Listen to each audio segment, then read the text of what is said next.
I would talk in previous jobs about Death Cafe or death and dying, and people would be like, oh, do you have to be so morbid? They'll be like, oh, so we're going to do this thing in a couple of years. And I'll say, well, yeah, as long as we're still alive. And people will be like, oh my God, really? Do you have to say that? And it's like, well, just being honest, could happen.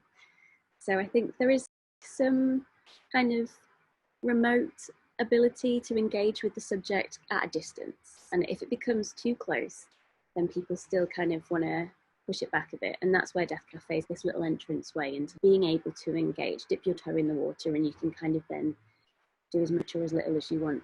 And there are people who feel such a great relief that there is a place where they can talk about it, because friends and family may not be able to do it.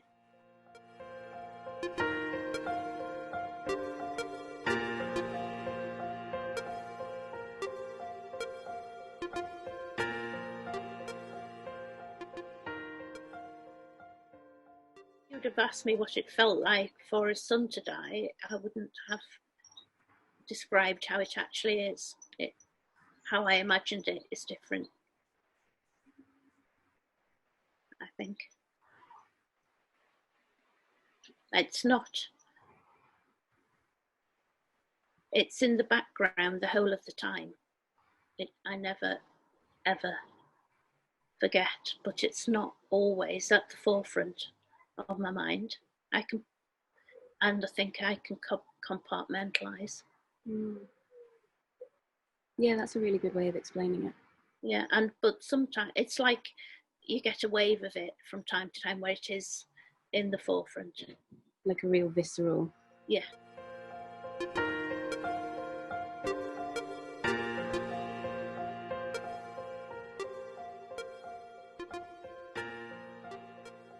In order to be able to make it sustainable, particularly now that I'm not going to have any other income, and I want to make sure that the time that I dedicate to any work is going to be to Death Cafe.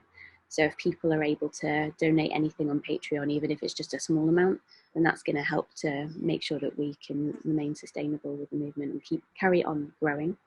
It needs work to do that, doesn't it? It'd be brilliant if we had the time to kind of put a lot of research and development into it. And, there are things I think I've spoken to in the past, like we're trying to translate the guidelines and all that kind of stuff.